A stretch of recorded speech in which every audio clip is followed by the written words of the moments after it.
Welcome to our deep dive into a really fascinating astronomy discovery. Oh, this is going to be good. It's all about gravitational lensing. Yeah, It's like, like a cosmic magnifying glass. yeah, exactly, a cosmic magnifying glass. It's where these supermassive objects, galaxies and stuff, Right. can actually bend the light from objects behind them. So cool. So we've got some research and observations here all about this specific case of gravitational lensing called, let me see, J7721 plus 8842. J7721 plus 8842. Yeah. And it was thought to be something pretty straightforward at first, but Well, things got kind of weird. yeah, they took a turn, an unexpected turn. Yeah, so at first, astronomers, they thought they were looking at a couple of quasars. Okay. Those super bright, crazy, distant objects Mm, powered by supermassive black holes right. because they saw 6 distinct points of light. Hmm. So they thought, okay, classic dual quasar system. Yeah, that makes sense if you see multiple points of light. Right, exactly. Multiple points of light.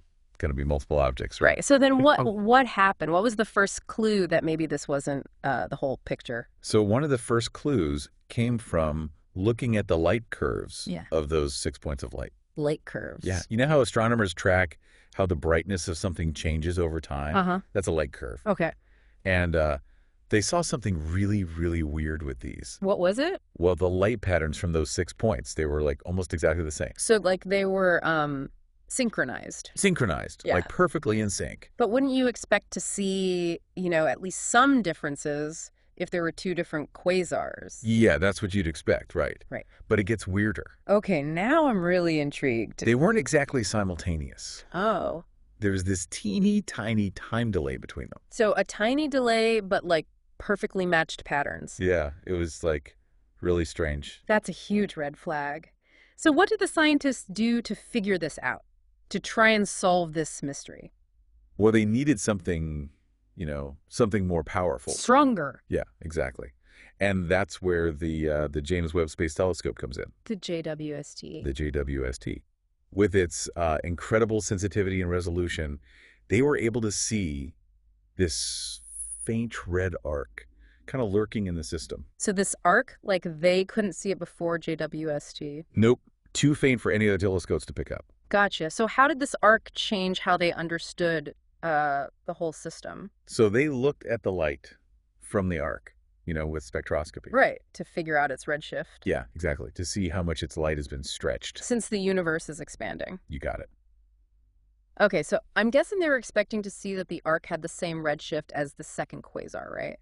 Like to prove they were part of the same system. You'd think so, wouldn't you? Yeah. But that's not what they found at all. Oh. This arc's redshift was way different. It was a galaxy, but much more distant, at a redshift of 1.885. So wait, not only is the light from this distant thing being bent, making this arc, but it's also totally unrelated to those supposed quasars. You're getting it. This system is way more complicated, way more interesting than anyone initially thought. I bet. So tell me what's actually going on. Okay, so get this. There's only one quasar, and its light is being lensed not by one, but by 2 galaxies. 2 galaxies. Yeah. Hold on. So the more distant galaxy, that's the one making the red arc, and it's being lensed by a closer galaxy. Exactly. And both those galaxies are also lensing the light from that single quasar behind them. Whoa. Okay, so it's not 2 quasars at all. It's like this crazy dance of a quasar and 2 galaxies all like bending light in this super complex way. You got it. That's why they call it an Einstein Zig-Zag lens. Einstein Zig-Zag. Yeah, I can see why. But how rare is this kind of setup? I mean, you need a quasar and 2 galaxies all perfectly lined up from where we are, right? Incredibly rare. 1 in 50,000 lensed quasars. That's how rare this Zig-Zag thing is. Wow. So we're super lucky to see it. We are. It's a once-in-a-lifetime cosmic event. This is blowing my mind. We went from thinking we had 2 quasars to this crazy rare Einstein Zig-Zag lens. Pretty cool, huh? It is. It makes you wonder what this all means for how we understand the universe. It's a big deal, for sure. Why should we care about this zigzagging light from so far away? That's a great question, and it's what makes this discovery so exciting. This isn't just a pretty picture, Hey. It's a powerful tool. A tool for what? For study of the universe. Mm. J721 plus 8842. It's like a cosmological treasure trove, A treasure trove. Yeah. Because it gives us this amazing opportunity to use 2 different ways to study the cosmos. Time delay cosmography and dual source plane lensing. Okay, this sound intense. They are. but super cool too. Break those down for me. What do they actually involve? What can they tell us about the universe? Okay, so remember how I mentioned the light variations from the 6 quasar images? Uh-huh. How they were synced but with a tiny delay? Uh-huh. Well, those delays, they're like super valuable. Really? Yeah. By measuring really precisely how long it takes light to travel along each of the paths, the paths created by the lens in galaxies, Yeah. we can start to map out the distances between everything. The quasar, the galaxies, and us. So we're using the zigzagging light as a ruler to measure space. That's a great way to put it. And knowing these distances really well, it lets us do some pretty awesome stuff, Like what? like estimating the Hubble constant. Right, the Hubble constant, that tells us how fast the universe is expanding. Exactly. So this crazy quasar and galaxy setup is giving us a new way to measure one of the most important numbers in cosmology. That's incredible. But you mentioned another method too, dual Source plane lensing. dual source plane lensing. What's that one all about? Does it also have something to do with those time delays? So dual source plane lensing is all about those two galaxies doing the lensing. Okay. Each one makes its own Einstein radius. Einstein radius. Yeah, it's basically like the size of the ring or arc we see from the lens light. Oh, okay. Well, The ratio between those two radii gives us another way to measure distances in the system. so it's like having two separate measurements of how the universe is expanding. You got it. One from the time delays and one from those Einstein radii. Wow.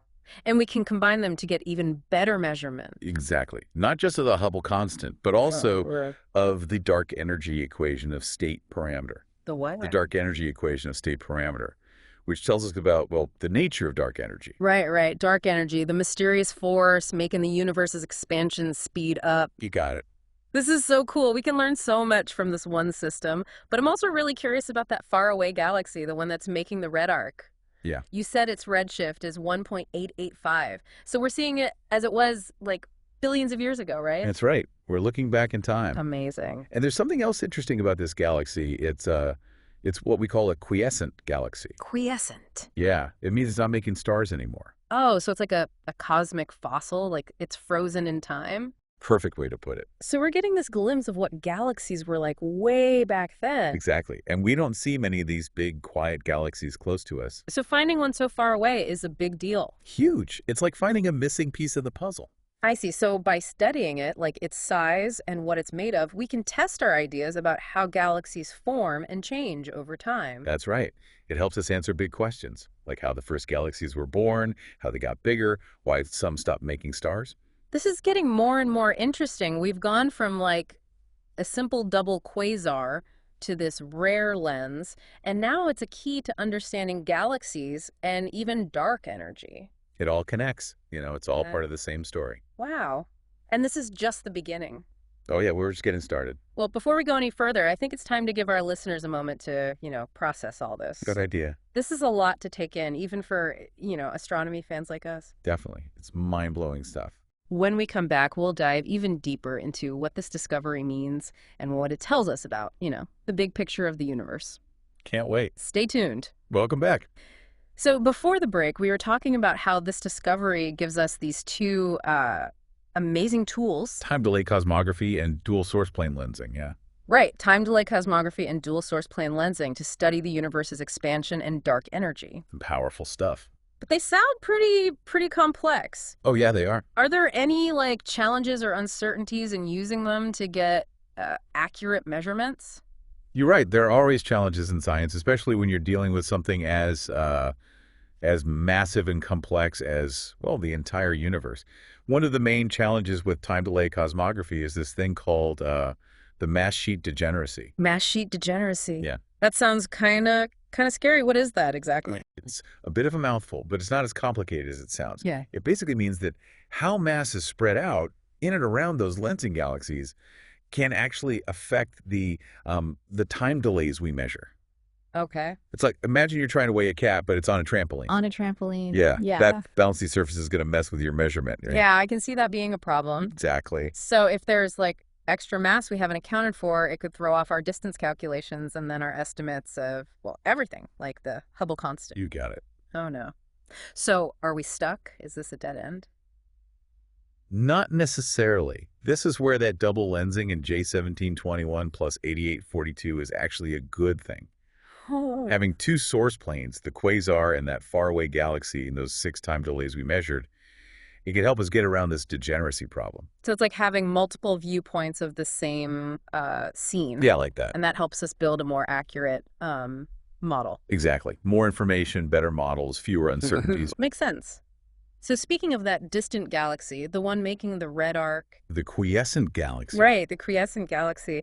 I'm really curious about what it can tell us about, how galaxies evolve. Yeah, it's a gold mine of information. You said it's not forming stars anymore, right? Right. So it's like frozen in time. In a way, yeah. Like a perfect snapshot of what galaxies were like way back when. Wow. And we don't see many of these massive, quiet galaxies near us. Not really, no. So finding one so far away, it's like a time machine, almost. It really is. It's a window to the past, showing us how those early galaxies existed billions of years ago. Amazing. So by studying its properties, like its mass, size, and what it's made of. Its chemical composition. Right, its chemical composition, we can test our models of how galaxies, form and change over time. Exactly. So we can answer those big questions, like how did the first galaxies form, how they grew, why some stopped making stars. All are right there in that galaxy. This is incredible. It's not just about, light bending. It's about the evolution of galaxies, the expansion of the universe, even dark energy. It's like everything is connected. It really is all part of the grand cosmic web. I love that, the grand cosmic web. So there's another thing that I find just mind-blowing about all this. This whole zigzag setup only works because the quasar and those two galaxies are like perfectly lined up from where we are, right? Right. It's a matter of perspective. So if those galaxies were just a tiny bit, off kilter, we wouldn't see this lensing at all. It'd be invisible to us. Yet completely hidden. Wow. It makes you realize that what we see of the universe, it's just one tiny perspective out of, an infinite number of perspectives. It's humbling, isn't it? It is. It makes you wonder what else is out there that we're missing just because of where we happen to be. Exactly. And that's what makes astronomy so exciting. There's always something new to discover, always a new mystery to solve. So what about the future of research on J7721 plus 880 for day 2? What are scientists hoping to find out next? Well, one of the biggest things is using those time delay measurements to get even better estimates of the Hubble constant and those dark energy parameters. Right, like we talked about before. Yeah. The more we understand things like the mass sheet degeneracy, the more accurate our measurements will be. And what about that distant galaxy? The quiet one. What do scientists want to learn about it? Well, we're really interested in its stellar population, the types of stars it has. Since it's not making new stars, it's like a time capsule of stars from billions of years ago. So we can learn about what stars were like back then. Exactly. That's so cool. And what about its size and mass? Can that tell us about, how galaxies formed and changed over time? Absolutely. By comparing its size and mass to other galaxies, we can build a timeline of galaxy evolution. We can see how they grew, merged, and changed over billions of years. This is all so fascinating. And to think we're just getting started with what we can learn from this one system. It's just the tip of the iceberg. This deep dive has been incredible. We started with this puzzle of 6 points of light, and now we're talking about the evolution of galaxies and the expansion of the universe. From a simple observation to a cosmic mystery. And we've only just begun to explore the implications of this discovery for our understanding of the universe and, our place in it. It really puts things into perspective, doesn't it? It does. It makes you realize just how much we still have to learn about the cosmos. And how much more there is out there waiting to be discovered. Exactly. But I think it's time for another break. Sounds good. When we come back, we'll wrap up our exploration of J1721 plus 8842 and talk about what the future holds for astronomy and cosmology. Looking forward to it. Stay tuned! Welcome back. We've been on this amazing journey exploring J71021 plus 88842. This incredible Einstein zigzag lens, yeah. It's given us so much to think about. It really has. He shows how the universe can just, throw you a curveball. Totally.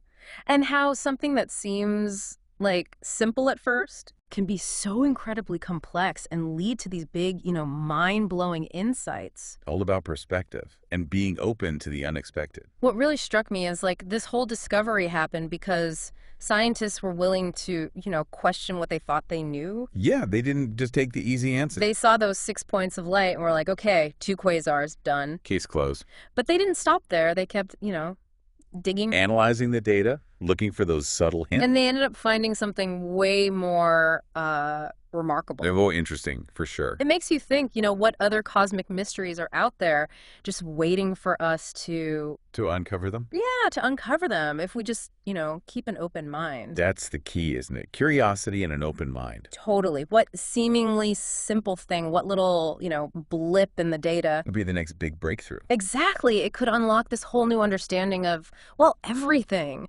And to think this zigzag thing only exists because of this like crazy alignment. Of the quasar and those two galaxies. Yeah, from right here, from our point of view. Like a cosmic coincidence, almost. It is. So, what if we were, looking from somewhere else? From a different galaxy, even? What would we see? It's a good question. We'd probably see something totally different. Right. It's mind-blowing to think that our view of the universe, it's just one tiny perspective. Out of infinite possibilities. Infinite. It makes you wonder what incredible things are out there that we're just, missing because of where we are. There's a whole universe out there full of mysteries. This whole deep dive has been such a powerful reminder of how vast and complex the cosmos is and how, How much we still have to learn. yeah, and how amazing it is that we can, even begin to understand it. It's a testament to human curiosity, our desire to explore and figure things out. J7721 plus 8842. It's not just a scientific discovery, it's like... It's a symbol of that spirit of exploration. Exactly. It shows that we can, push the boundaries of what we know. And that there's always more to discover. Well, on that note of cosmic wonder, I think it's time to wrap up our deep dive into this incredible Einstein zigzag lens. It's been a great journey. It has. We've covered so much, but this is really just the beginning. Oh, yeah, there's so much more to explore out there. If you're as fascinated by this as we are, I encourage you to, keep learning. There are so many amazing resources available. Read articles, research papers, follow your curiosity. Will it lead you to new discoveries? The universe is full of surprises, and who knows, maybe you'll be the one to uncover the next big cosmic mystery. That's what I love about astronomy. Anyone can make a discovery. Anyone. So keep looking up, keep exploring, and until next time, Keep wondering. keep wondering.